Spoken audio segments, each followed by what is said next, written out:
صحیح. اچھا جی آر بلوچ صاحب، آپ نے گفتگو سنی سعید محمد خان صاحب کی، انہوں نے ریجنل کانٹیکس کا ذکر کیا، انٹرنیشنل کانٹیکس کا ذکر کیا. ہم نے دیکھا ہے کہ جو آج واقعہ ہوا ہے اس میں 14 دہشت گرد مارے گئے، جس طرح سے D G I S P نے اپنی نیوز کانفرنس میں بتایا، اور اسی طرح سے اس واقعے میں سیکیورٹی فورسز کے 11 جوانوں نے جام شہادت نوش کی ہے. کب تک ہمارے جوان اسی طرح اپنی قربانیاں دیتے رہیں گے، ہم اسی مسئلے کو ڈیل کرتے رہیں گے؟ آپ کے خیال میں ریجنل اور انٹرنیشنل کانٹیکس کیا ہے؟ جی بسم اللہ الرحمن الرحیم. دیکھیے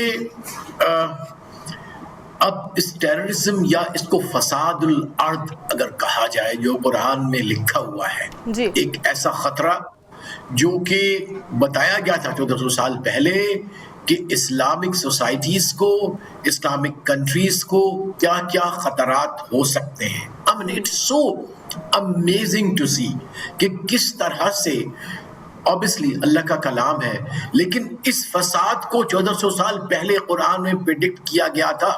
اور میرا یہ ماننا ہے as a Muslim, as a Pakistani and as a human being کہ یہ وہ پریڈکشن آج ہمارے سامنے کھڑی ہے کہ وہ فساد الارض والا جو فرقہ ہے وہ وجود میں آ چکا ہے. وہ پھر اس کا نام اسرائیل بھی رکھ سکتے ہو، اس کا نام آپ مودی بھی رکھ سکتے ہو، اور اس کا نام آپ طالبان بھی رکھ سکتے ہو. تو یہ وہ پریڈکشن ہے جو قرآن میں ہے. لہٰذا اب ہمیں اپنی صفیں سیدھی اور مضبوط کرنی پڑیں گی. اپنے تمام احتمال جو ہوتا ہے کسی فساد کو جڑ سے نکالنے کا، اس کا کرنا ہے. ابھی آپ کو لفاظی سے، آپ کو ڈپلومیسی سے، آپ کو باقی تقریروں سے، ہماری اس چھوٹی چھوٹی ناچیز جو باتیں ان سے کچھ نہیں ہوگا. بمنہا قوم آپ تیار ہو جائے اور سوچ لیں کہ وہ جو پریڈکشن کی گئی تھی قرآن شریف میں وہ آپ کے سامنے کھڑی ہے، اور انفارچونیٹلی ہم ان کے بالکل سامنے کھڑے ہوئے ہیں. ایک لحاظ سے پاکستان ہراول دستہ ہے اس فساد کے سامنے، کیونکہ یہ فساد صرف وہاں تک نہیں رہے گا محدود، جس طرح ہمارے باقی بھی ساتھی فرما رہے تھے کہ اس ریجن میں اور دنیا میں فساد یہ پھیلتا چلا جائے گا. تو میرا خیال ہے ہمیں اب پوری جو امہ ہے اس کو اٹھانا پڑے گا.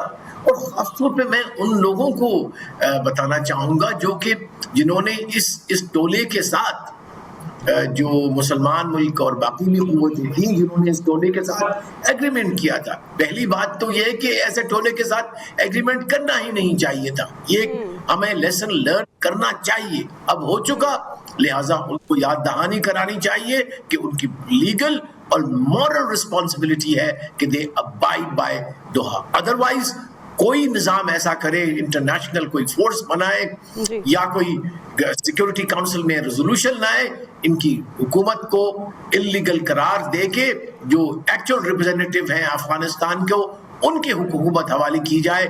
تمام وسائل جو ان کو دیے جا رہے ہیں ان کے بجائے ان لوگوں کو دیے جائیں تاکہ وہ اپنی حکومت بنا سکیں اور اس فساد کو جڑ سے جو ہے وہ نکال باہر کریں افغانستان سے. لیکن یہ کام افغان لوگوں نے بھی کرنا ہے، ہم ان کو سپلیمنٹ کریں گے اور اپنی سرزمین کو بچائیں گے. جی ناظرین، گفتگو کے سلسلے کو آگے بڑھاتے ہیں. ہمارے مہمان بھی ہمارے ساتھ ہی موجود ہیں. ہم نے دیکھا کہ نیٹو کا اجلاس ہوا، مشرق وسطی کی کشیدگی تو بڑھ رہی تھی، لیکن پاکستان نے بہترین ثالث کا کردار ادا کیا اور دونوں ممالک ایران اور امریکہ جو ایک میز پر بیٹھنے کو تیار نہیں تھے ان کو ایک میز پر بٹھایا اور مذاکرات کا آغاز ہوتا ہے.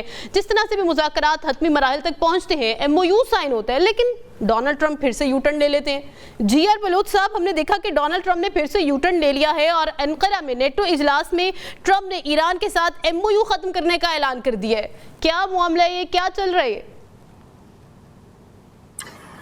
دیکھیے اس وقت جو ایم او یو سائن ہوا تھا اور جو پیس کی جو ہماری ایفرٹس تھیں اس میں بہت کامیابی بھی ہوئی اور بڑے ڈیڈیکیشن سے، بڑی سنسیریٹی سے پاکستان اور باقی جتنے دوست تھے ہمارے، جس میں سعودی عرب ہے، ایجپٹ، ٹرکی، چائنا، سب نے کاوشیں کی اور بڑی مشکل سے ایک مرحلہ آیا اور وہ سائن کیا گیا امن معاہدہ یا ایم او یو، اسلام آباد ایم او یو. اور یہی توقع کی جا رہی تھی اور کی جانی چاہیے کہ آگے چل کے اس ایم او یو کے ذریعے ایک پرماننٹ اور سسٹینیبل پیس ہونا چاہیے، کیونکہ that is the only solution for development of Iran for the prosperity of this region اور باقی دنیا میں جو امن ہے اس کے لیے.